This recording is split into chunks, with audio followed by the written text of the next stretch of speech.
Welcome to SVG-TV's news for Wednesday, September 25th, 2019.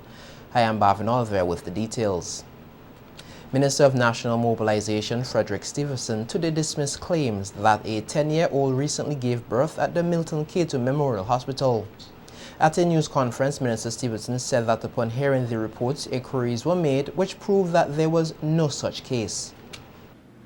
I want to make it abundantly clear that from all reports from our Child Development Division and from our Social Welfare Office at the Milton Cato Memorial Hospital and from the hospital administrator, there is no 10-year-old child who gave birth at the Milton Cato Hospital last week. I say that. Minister Stevenson used the opportunity to reiterate his ministry's position and that of the government that no form of child abuse will be tolerated and urged persons to speak up and make reports if they witness or know of any cases of child abuse. Any kinds of abuse in St. Vincent and the Grenadines, this ministry would not condone. And we have had the Break the Silence campaign in 2014. And at that campaign, at that launch, I remember saying at the crowd just down at the flow patio there, a parking area, I remember saying we have an opportunity to speak out against violence in our society, and we must break the silence. If you know that there are acts of violence being perpetrated against the children, the young people, persons with disabilities, the elderly, whoever, and you see it, you have a responsibility to report it. Minister Stevenson said the ministry has carried out several awareness and education programs across SVG to sensitize the public on child abuse. He said social workers, medical practitioners, and teachers were also reminded of their responsibility as first responders to abuse reports. The minister said despite these work, there are persons who are still hesitant to make reports. But one of the other things that we have to do, we have to continue to speak to families. Because at the end of the day, when a child is being abused and a matter goes to court, the family member has to go to court and give the evidence. If they don't go to court and give the evidence, then all what we do would come to naught. But as I just mentioned, we can use the Domestic Violence Act. Once a child is being abused and it is reported and the necessary practical things are in place, the ministry here with the police and the DPP's office can ensure that prosecution takes place. At a news conference hosted last month by the Psychology Department of the Milton Cato Memorial Hospital, some disturbing statistics were revealed relating to rape and sexual abuse of children in the country. It was noted that for the year thus far, there were 47 new cases of rape, with 40 of the victims under the age of 18, coming from 35 different communities across the country. The World Pediatric Project WPP continues to develop long-term solutions to pediatric healthcare needs in SVG, and through the region is currently hosting one of its bigger missions for 2019. This as a 15-member contingent of highly qualified medical volunteers are currently on the island administering specialist diagnostic care. So far, 38 children have been selected to undergo surgery at the Milton Cato Memorial Hospital on the dual general orthopedic mission of the WPP. Earlier this week, diagnostic checks were carried out to more than 90 children. The lower and upper extremities of the bodies are the focus of the doctors. Lead surgeon for the upper extremities, Dr. Linley Wall, said the surgeries performed so far has been successful. He said a major condition that had to be dealt with was with cerebral palsy. The surgery we did was for a girl with cerebral palsy, and so her elbow really contracts up and her wrist is flexed down, so we straightened out her wrist and made her elbow straighter, so it will completely change the posture and the use of her arm. That was probably one of the best ones we've done. Okay, so how many surgeries are you hoping to do? 18 surgeries for the whole week. Orthopedic therapist Dr. Valerie Colhun said part of her job is to provide splints and ensure that the children can return home and live normal lives. That come out of your neck, down your shoulder, and into your hand, and it involves controlling the muscles and allowing them to use that extremity well. So by doing some surgeries and transferring some tendons and then doing the therapy afterwards, we're able to help them use that extremity better. There are also some hand burns, some other conditions that are basically the structure of the hand and how well they can move or use it. Executive Director of the WPP for the Eastern Caribbean, Lauren McIntosh, said this year there was less hassle to have surgeries done at the Milton Keaton Memorial Hospital due to the diagnostics now being done in other Caribbean countries. From the region, and most of those would have had surgery during the week, and they range from a varying background, whether they're from Dominica, Grenada, St. Lucia, Barbados, and St. Kitts, and we also have one from Anguilla. What we were able to accomplish this year is that we had several diagnostic clinics in some of the other islands. So that was able to help us identify the children that needed to come to St. Vincent, which is the regional hub for the Eastern Caribbean for the surgeries. So we sort of have already identified the ones who are going to be possible surgical candidates, and they came to St. Vincent for surgery this week. Meanwhile, our news team spoke with some parents from the regional countries who came here with their child to undergo surgery. While noting the condition of the children, the parents say they are grateful for the work of the WPP. Her back arm wasn't stretching, and they did the surgery and it came out successful. She only had it so where she wanted to use the hands and she couldn't use it. So we get to the program, they gave her the surgery, and she was okay. My daughter's name is Diane Buckley. Yeah, she's there for the hip surgery, and they're working on her hand also. Yes, her hips are dislocated and she can't really use her left hand. It has been very difficult for her because right now she's in a wheelchair. She can't really use her left hand. She can't really write with it or do much stuff with it. She'll try to hold with it, but she can't really use it at all. So the program has really helped her. She's very excited about the surgery. She has been asking me about the surgery. She asked all different questions about the surgery. I'm really grateful for WPP. They've been helping a lot. The support staff is great. I'm really thankful for them. She has brachial plexus injury, that she sustained an injury during birth where they damaged the nerves in her brachial plexus. It was initially, and then we had a surgery through World Pediatrics when she was just 9 months in America. She had 2 surgeries, and then she's been improving, and then right now they're going to do a tendon transfer for her, where they take the tendon nerve here and put it here so that her hands would not be like a weighted tip. No, she just got out and they said that it went okay, so I'm just waiting for her now.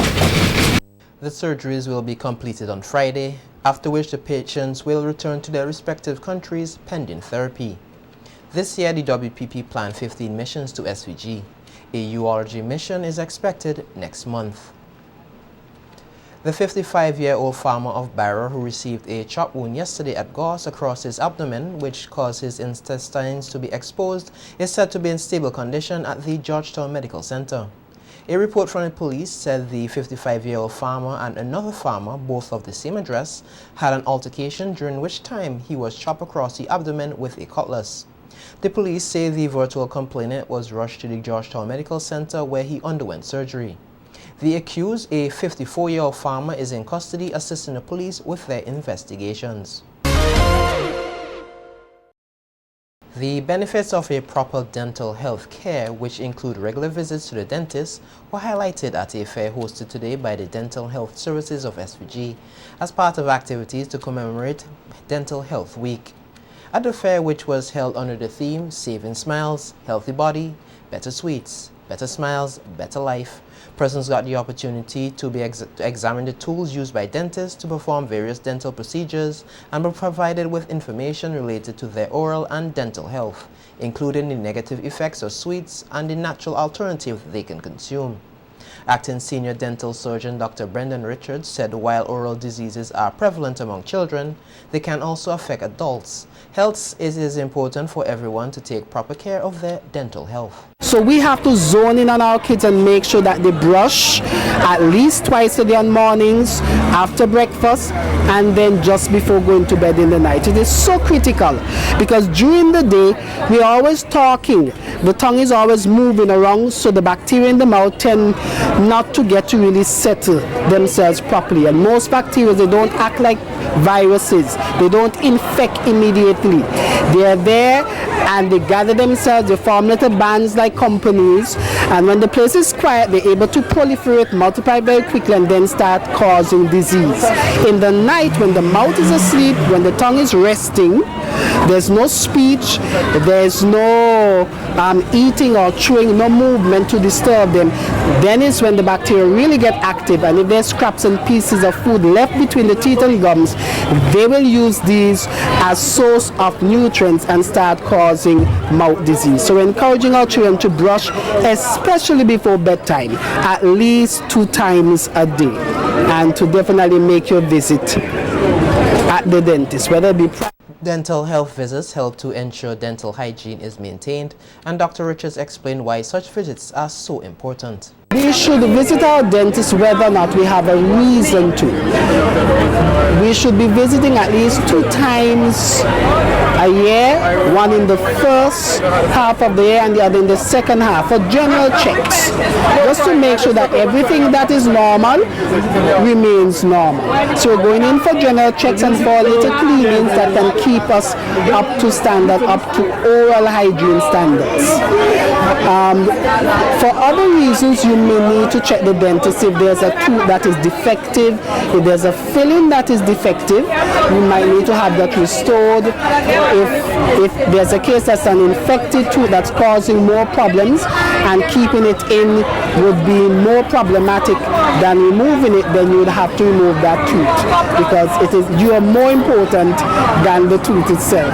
If the tooth stands a chance of causing you your health. The acting senior dental surgeon said the activities to commemorate National Dental Health Week will continue tomorrow with visits to various health centers nationwide. Tomorrow, Thursday, we're going into the polyclinics. We're going into our clinics where we have the pregnancy and nursing mothers, pregnant and nursing mothers, where we would have the diabetics, hypertensive, and we're going specifically to those persons to educate them on oral health, the importance of taking care of their health, even in their condition. We're noting that pregnancy is not an illness, it's just a transitory condition that most women would go through in families. And so we're encouraging our pregnant and nursing mothers to visit the dentist so that the health of your child and your personal health would be maintained. Also at today's health fair, dental surgeon Dr. Betty Jean-Baptiste Adams took the opportunity to illustrate proper technique for toothbrushing. Sure, when you're brushing, you brush the 3 surfaces of your teeth. There's the outside, there's the biting side, and there's the inside. You have to hold the toothbrush at an angle, like a 45-degree angle, and you always go from the gum to the teeth, right? So you go from the gum to the teeth, cleaning the teeth all around on the outside. You need to always brush the biting side. This is where you would chew your food. Always brush these areas, and as well as the inside, right? So you always remember you have 3 surfaces, the outside, the biting side, and the inside. And you must always remember to brush your tongue, because the tongue is part of the buccal cavity. You need to make sure that that is clean as well, because you would still get bad breath if you do not clean the tongue. There would still be food particles on the tongue if you do not clean the tongue. So you make sure you do the outside, the inside, the biting side of your teeth, and you rinse out properly. Make sure you brush twice a day, in the morning after you've had breakfast, and never go to bed without brushing your teeth first. Alternatives to foods which are high in sugar and substances which can be harmful to persons' overall health were also on display at today's National Dental Health Fair. Some of the products on display include vegan butter and cheese, as well as almond milk and local fruit juices. A representative from the Ministry of Health and the Little Nut Farm took the opportunity to encourage Vincentians to make more health-conscious decisions. It is important because most of our persons do not know some of these drinks are divided for more than one portion, and the amount of sugars in it is for one serving or how much serving is in the container. So it's important because we have an overload of sugar which can lead to health consequences like diabetes, also kidney problems that we see are happening among our population in St. Vincent randomly and also very common among our population right now. Alright, and how has the reception been from the public so far? It was a great reception this morning and this afternoon. People are really coming on board and they are really accepting these drinks, as we also have recipes that we are also giving them as well. Right, and you will have a sample, right? So people are very receptive to it and they are welcoming these new alternatives as well. We have here our coconut water. We have some avocados. We have some bananas, we have some guavas. There was a lot, all gone. People love the guavas. But healthy living, healthy teeth, healthy body. I'm asking Vincentian to keep eating healthy.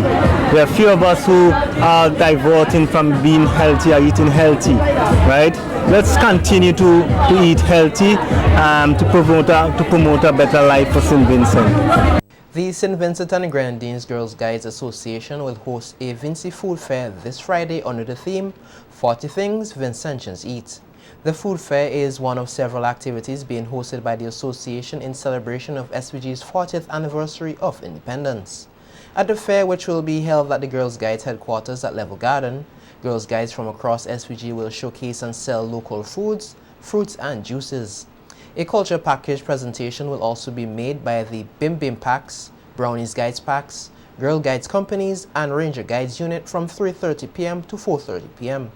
Chief Commissioner of the Girl Guides, Laura Brown, said in a press release that the fair is a great educational opportunity for everyone, as some of the foods that have been traditionally Vincentian are not as popular and older persons can have a taste of delicacies that they may not have had for a long time, while young persons can have the opportunity to be exposed to these foods and other elements of unique Vincentian culture. The association will also host on Saturday the annual Cardio Confidence Walk. The walk will begin at 3 p.m. from the Calico playing field and end at the Victoria Park, and seeks to promote healthy lifestyle among members of the Girl Guides Association and the general public.